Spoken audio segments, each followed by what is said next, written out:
और जी नाना करते करते आखिरकार गौहर रशीद ने बता ही दिया कि वो वाकई शादी करने वाले हैं। क्या इनकी दुल्हन कोई और नहीं कुबरा खान होंगी? ये कोई चौंका देने वाली बात नहीं होगी, क्योंकि दोनों गुज़िश्ता कई बरसों से साथ साथ देखे जा रहे हैं। अब सालगिरह चाहे कुबरा खान की हो या फिर गौहर रशीद की, दोनों एक दूसरे को अपनी मौजूदगी का एहसास दिलाते हैं। एक दूसरे को ही नहीं बल्कि चटपटी खबरें बनाने वाले मीडिया को भी। सिर्फ सालगिरह ही नहीं जनाब, किसी भी तकरीब में कुबरा खान और गौहर रशीद हंसते मुस्कुराते एंट्री देते हैं तो हर कोई बस यही कहता है कि दाल में कुछ न कुछ काला जरूर है। और जब यही सवाल इन दोनों की तरफ उछाला जाता है तो जवाब मिलता है कि हम तो बहुत अच्छे दोस्त हैं। लेकिन अब लगता है कि इस दोस्ती को रिश्तेदारी का नया नाम मिलने वाला है। गुज़िश्ता दिनों गौहर रशीद की वीडियो भी खासी वायरल हुई जिसमें वो निकाहनामे पर दस्तखत कर रहे हैं। सबको लगा कि ले भाई दोनों ने छुप छुपा कर ब्याह रचा लिया, लेकिन बाद में पता चला कि दरअसल ये वीडियो अदाकार हमजा अली अब्बासी और अदाकारा नेमल खावर की निकाह की तकरीब थी, जिसमें गौहर रशीद ने बतौर गवाह दस्तखत किए थे। चंद दिन पहले ही गौहर रशीद ने अपने इंस्टाग्राम अकाउंट पर एक वीडियो शेयर की जिसमें उन्हें कुबरा खान और शोबिज़ इंडस्ट्री के दीगर अदाकारों के साथ किसी शादी की तकरीब में डांस प्रैक्टिस करते हुए देखा जा सकता है। गौहर रशीद ने कैप्शन में लिखा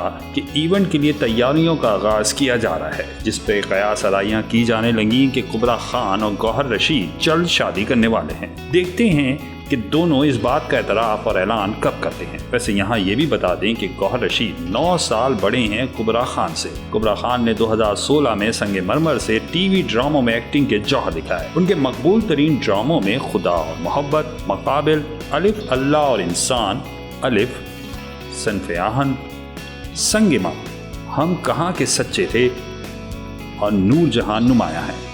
कुबरा खान 2017 में संगे मरमर पर बेहतरीन अदाकारी पर हम अवार्ड्स में best new sensation female award हासिल कर चुकी हैं, जबकि कुबरा खान ने कई फिल्मों में अदाकारी भी की है जिसमें नामालूम अफराद, वेलकम टू कराची, जवानी फिर नहीं आनी 2 और लंदन नहीं जाऊंगी नुमाया है। दूसरी जानिब गौहर रशीद ने 2014 में शिकवा के जरिए अदाकारी की शुरुआत की, जबकि इनकी मशहूर फिल्मों में मैं हूँ शाहिद आफरीदी, जवानी फिर नहीं आनी, लंदन नहीं जाऊंगी और दी लेजेंड ऑफ मौला जट और मनी बैग गारंटी नुमाया है। गौहर रशीद ने टीवी और फिल्मों में ही नहीं थिएटर ड्रामों में भी अपनी सलाहियतों का इम्तिहान लिया है।